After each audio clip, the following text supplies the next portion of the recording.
جب صحابہ کرام کی افواج دور فاروقی میں بیت المقدس کو فتح کرنے کے لیے گئی تو عیسائیوں نے کہا کہ مسلمانوں، ہم تم سے لڑنا نہیں چاہتے، کیونکہ ہماری تورات میں لکھا ہے کہ بیت المقدس کو فتح کرنے کے لیے اگر مسلمانوں کی افواج آئیں تو تم ان سے لڑائی مت کرنا۔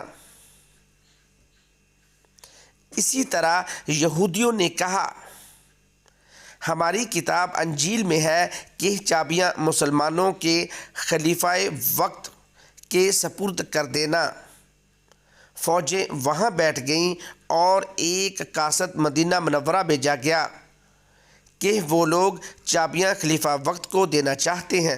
خلیفہ وقت سیدنا حضرت عمر رضی اللہ تعالی عنہ نے اپنے غلام اسلم کو بلا کر حکم دیا کہ سواری تیار کرو، غیر ملکی دورے پر جانا ہے۔ اس نے سواری تیار کی۔ فاروق اعظم سواری پر سوار ہو گئے۔ سادگی اور عدل کی انتہا دیکھیے کہ 22 مربع میل پر حکومت کرنے والا خلیفہ وقت اور مسلمانوں کا حاکم جب چلنے لگا تو جسم پر وہ کپڑے تھے جن پر 70 پیوند تھے جانے لگے تو صحابہ مل کر ام المؤمنین سیدنا عائشہ کے پاس گئے اور کہا کہ اے امی عائشہ، دیکھیے فاروق اعظم غیر مسلموں سے مذاکرات کرنے جا رہے ہیں، یہ ٹاکیوں والے کپڑے دیکھ کر غیر مسلم کیا کہیں گے؟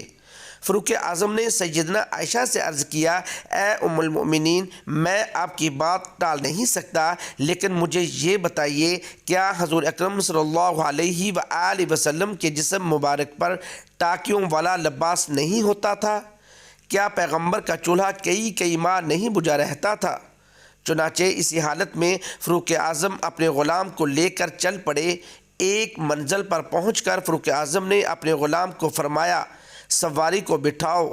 سواری بیٹھ گئی تو فاروق اعظم نے غلام کے ہاتھوں سے مہار پکڑ کر کہا کہ اب تم سواری پر سوار ہو جاؤ۔ غلام نے کہا، امیر المؤمنین، میں ایک نوکر ہوں، غلام ہوں، خادم ہوں۔ تو فاروق اعظم نے فرمایا، بحیثیت انسان تو اور میں برابر ہیں۔ پھر باریاں طے کر لیں اور باری باری سواری پر سوار ہونے لگے۔ اتفاق سے جب بیت المقدس کے قریب پہنچے تو مہار فاروق اعظم کے ہاتھ میں تھی۔ غلام نے کہا، یا امیر المؤمنین، سامنے یہودیوں اور عیسائیوں کی جماعت کھڑی ہے، وہ لوگ کیا کہیں گے کہ مسلمانوں کا خلیفہ پیدل آ رہا ہے؟ تو اس پر فاروق اعظم نے فرمایا، میں اس ناانصافی کا جواب میں کیا دوں گا، اور اگر آج تیرا حق میں نے استعمال کر لیا۔ فاروق اعظم نے ایک ہاتھ میں مہار پکڑی اور دوسرے ہاتھ میں ٹوٹا ہوا جوتا جو دوران سفر ٹوٹ گیا تھا، اور جب فاروق اعظم بیت المقدس پہنچے تو وہ کتابیں کھول کر بیٹھے تھے۔ ایک نے کہا، جو سواری پر ہے وہ مسلمانوں کا دوسرا خلیفہ ہے۔ دوسرے نے کہا، نہیں، بلکہ میری کتاب کہتی ہے کہ خلیفہ پیدل ہوگا، سواری پر غلام ہوگا۔ پھر آپ کو چابیاں دے دی گئیں۔